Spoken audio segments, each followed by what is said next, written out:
Hello and welcome to Tech Deals. Will it play PUBG on the new $99 Ryzen 3 2200G 4-core 4-thread CPU with integrated Vega 8 graphics? We do have 16 gigs of RAM installed, though in this particular situation, due to the very low graphics settings, 8 gigabytes would actually be enough. We are actually showing you two different results today. I tested this at 1080p and 720p at low detail. The reason for this, I originally tested at 1080p, the performance is pretty bad. What you are watching right now is the 1080p. I actually switched it to 720p and benchmarked the second half of this run at the different resolution. Yes, it's an improvement. No, it's not great. PlayerUnknown's Battleground, this is one of the first of the will it play videos on this new APU where, yeah, it will, but would I? No, it's not a good experience as you're about to see. Now we are parachuting in, but we're not benchmarking yet. Look in the upper right-hand corner of the screen, the fraps numbers are still showing. Those disappear when I press the F10 key to actually start benchmarking. So the skydive in the plane and all that, none of that's included. Only the part of actually running around on the ground where it really counts and makes a difference. You'll see that go, there it is, it just went away. So the benchmark has begun. I benchmarked this for, about 10 minutes or so. Then I lowered the resolution. Yes, there's a lot of running around and hiding. Then I lowered the resolution to 720p, and then I tested for about another 7 minutes or so until I finally got killed. In any case, yes, it runs, and yes, it's playable. Watch what's going on. I mean, I'm clearly running to the building. I picked up a machete there. I'll get some guns later. I end up on a motorcycle. I end up scavenging through some buildings, shooting at some people. Yes, it plays. Yes, it's functional.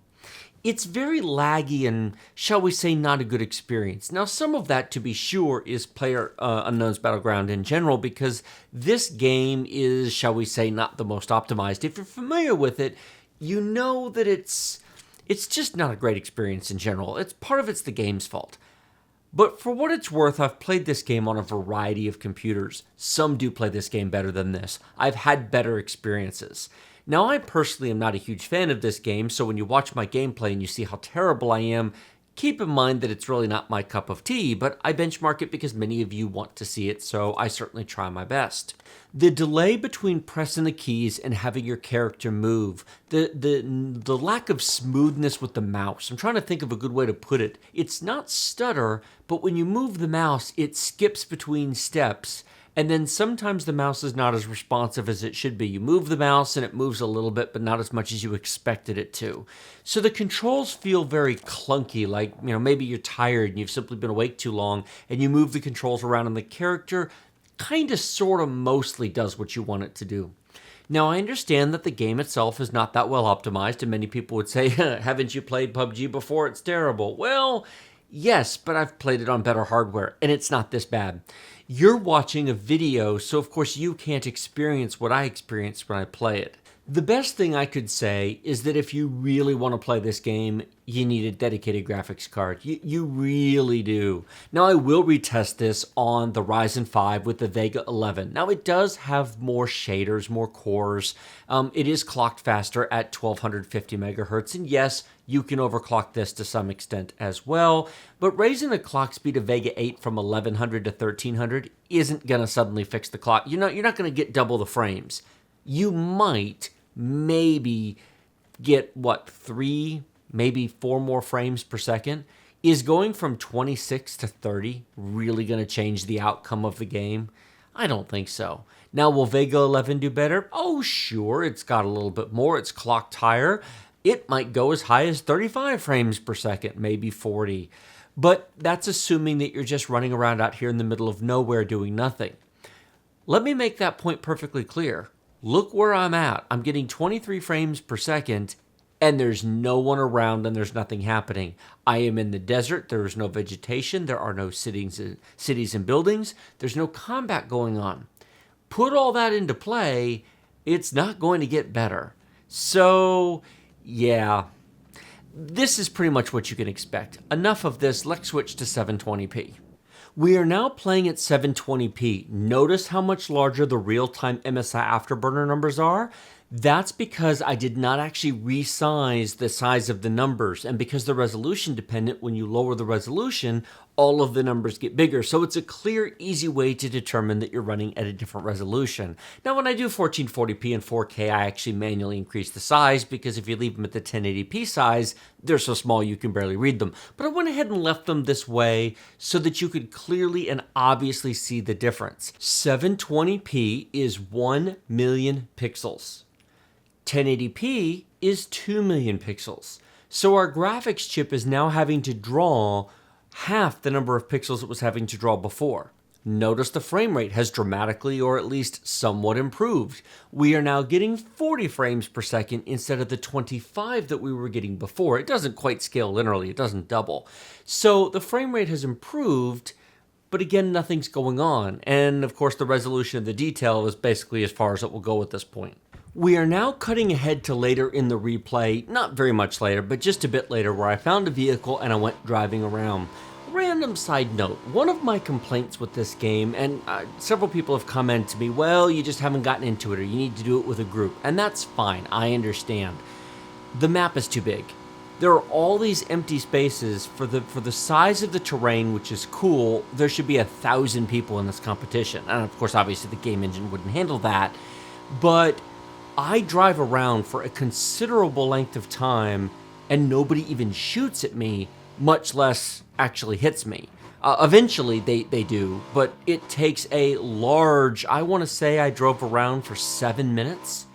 Maybe it was 6 minutes. I forget how long it was, but in fact, I'll leave a bunch of it in here. But I crossed the circle, I went inside the circle it's shrinking to, outside the circle, I double backed and drove along the same road 3 times, because after all, if somebody missed me the first time, the second and third time should be the charm. And the fact that you can drive around in a noisy motorcycle back and forth along these freeways where everybody has to move to, because the circle's shrinking at this point, I mean, there's only 28 people left. That might be part of it. A lot of people are dead, of course, but then what does the map need to be so big for? If I had, the funny thing is this game might actually be more engaging if the map was smaller and everybody kind of got to it. But the fact that you can do this, what I'm doing, ooh, that was close. Yeah, I know some people say, well, you're landing in the wrong areas, you need to be in the towns, you need to go engage with people. But then, of course, you just get shot too quickly and the matches take too long to spawn, and yeah, I don't know what the solution is. In any case, this continues on for in fact, this is my second time up this road right here, and we're actually going to do this a third time as well. The frame rate's fine, the performance is fine, and the controllability at 720p actually is pretty good. I didn't really have a problem here. I mean, I had a couple of close spills here. In fact, I'm going to take a tumble and hurt myself tumbling over, but I do recover and drive around some more. In fact, I'm pulling up the map a couple times to check where the circle is. What I don't want to do is drive to the edge where nobody is. I was actually trying to drive right through the center, through the towns, and say, hey, I'm over here. Shoot at me. Somebody, please? Bueller? Anybody? No? Okay, fine. I'll just drive around then. Of course, if you don't get the Bueller reference, then unfortunately you're not as old as me and you need to go back and watch all the cool 80s movies because they were the best, but that's neither here nor there. This runs fine, but again, nothing's happening. My single biggest takeaway from this entire experience, it works, but we are at the lowest detail. Oh, that was a nasty stutter. We are at the lowest detail, and again, we're not in a major firefight.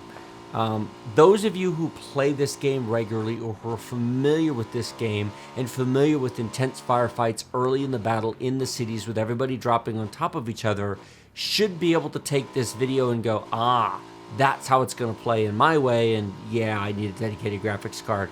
A GTX 1050, preferably a 1060, would be ideal for this, or an RX 570 or 580 would be nice.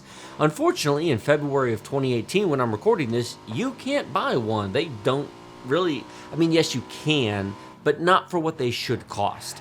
A RX 570 or a GTX 1063 gig should be no more than about $200. A 6 gig 1060 or even an 8 gig 580 should be no more than $250. But currently they're going for nearly, see, I suffered my first injury there, but that was totally my fault. We're going to continue on this for a while. Okay, you get the point. Again, I've driven up this road already, and we'll go back and back and back. Eventually, I think I end up wrecking. I didn't watch ahead when I did this. I recorded this yesterday. But I do end up wrecking, and I get off, and I hear some shots, and I try shooting at somebody, and then they shoot at me, and needless to say, I die. So this entire match consisted of me landing, going into some buildings, getting a decent collection of weapons, getting a helmet, getting a backpack, crawling around on the ground, running through a couple of the building areas, finding a motorcycle, spending 7.5 minutes driving at full speed all over the place, and then getting killed. It's exciting, isn't it? PUBG, you love it or you hate it, and if you love it, I certainly hope this video was valuable to you. Let's go take a look at some benchmark results. The bars in green are 720p. The bars in red are 1080p. Again, low detail preset on both. 39 frames per second average at 720p is certainly playable. Not great, but it's playable with a 1% low of 28 and a 0.1% low of 17. 1080p was bad. 1080p was very sluggish. A lot of the input control sluggishness and a lot of the mouse sluggishness went away when shifting from 1080p to 720p. If you have no choice and a $99 Ryzen APU is your only option, play at 720p. I will test both of these again on the Ryzen 5 APU because it's got the Vega 11, more cores, higher clock speeds. It's got hyperthreading, well, AMD's version of it, SMT, but whatever. I will test it and then compare it to this in a future video. But for now, honestly, if there is any way to get a GTX 1050, an RX 560, both would be double the performance of this and much, much more playable. You'd be getting 60 plus frames per second at 720p and 40 to 50 frames per second at 1080p, depending upon where you are in the world. Like this video if you like it, share it with your friends if you loved it. Remember to subscribe to my channel with that big huge red button directly below. Post your comments below the video. Look at the video description for links, clicks, details, Amazon, Newegg, and discounted copies of PUBG if you don't already have one. Thanks so much for watching. I will see you in my next video.